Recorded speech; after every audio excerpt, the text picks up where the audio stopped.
জাপানের বুলেট ট্রেনে যে খাবারটা দেওয়া হবে তার সাথে একটা সুতা থাকে। এই সুতা ধরে জোরে সোরে টান দিলে দেখবেন আপনার সেই খাবার পাত্রের ভেতর থেকে গরম ভাপ ওঠা শুরু হয়েছে। মানে এই ওয়ান টাইম প্যাকেটের ভিতরে এমন একটা বস্তু আছে যা সুতা টান দেওয়ার মাধ্যমে অটোমেটিক্যালি আপনার খাবারটাকে পরবর্তী 5 মিনিটের মধ্যে গরম করে দিবে। এরপরে আপনি তরতাজা গরুর মাংস, ভাত, তরকারি সবকিছু খেলেন এবং আপনি কিন্তু ওয়ান টাইম এই বক্সটা ফেলে দিবেন। এখন মনে হতে পারে যে এর ভিতরে কি হিটার আছে? না প্রিয় দর্শক, এটা এমন একটা ফুড গ্রেডের কেমিক্যাল আছে যেটা পানির সাথে মিশে মুহূর্তের মধ্যে পুরো খাবারের বস্তুটাকে উত্তপ্ত ভাপ দিয়ে ভরিয়ে ফেলবে। তো জাপানের রেল ব্যবস্থায় ঢুকলে আপনি এমন কিছু এক্সপিরিয়েন্স পাবেন যেটা আপনি আমেরিকাতেও পাবেন না প্রিয় দর্শক। এটা পৃথিবীর একমাত্র সভ্য দেশ যেখানে শব্দবিহীন মানুষের চিৎকার, চেঁচামেচি, চিল্লাফাল্লা এগুলা কোনো কিছুই আপনি এখানে পাবেন না। এখানে মানুষজন অত্যন্ত শান্ত, একেবারে প্রয়োজন না হলে মানুষজন বেশি কথা বলাটা খুব একটা পছন্দ করে না, সবসময় কোয়াইট অ্যান্ড কুল থাকার চেষ্টা করে। এই যে বৃহদাকার ইলেকট্রিক ট্রেনগুলো দেখতে পাচ্ছেন, এগুলোর এক একটির গতি 500-600 কিলোমিটার পর্যন্ত উঠতে পারে।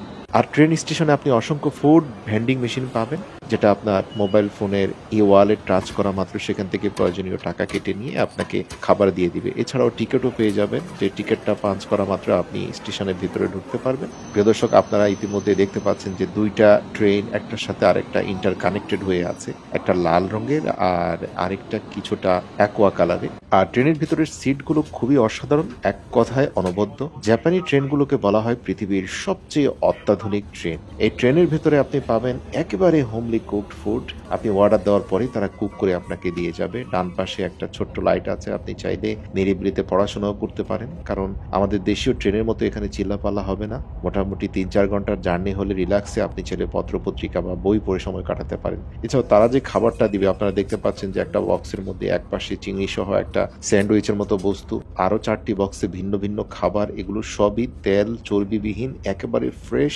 আর ডান পাশেরটা চিজ হতে পারে। তো প্রিয় দর্শক, এই যে ফুডগুলো, এগুলো কিন্তু 100% হেলদি। আপনারা জানেন যে জাপানিজরা গড় হায়াত 100 বছর পর্যন্ত পায়, মানে 100 বছর পর্যন্ত মানুষ বাঁচে সেখানে, এবং এর পিছনে মূল কারণ হচ্ছে তাদের খাদ্য অভ্যাস। তো প্রতিটা ক্ষেত্রে আপনি তাদের খাদ্য অভ্যাসের এই বহিঃপ্রকাশ দেখবেন, সেটা বাস হোক, ট্রেন হোক, যেখানেই যান না কেন, তাদের লাইফ স্টাইল এক কথায় অনবদ্য অন্যরকম। এবার আসুন ওয়াশরুমের সাথে আপনাদের পরিচয় করে দিই। এই যে ওয়াশরুমটা দেখতে পাচ্ছেন, এখানে সব কিছু অটোমেটিক এবং খুবই ক্লিন থাকে।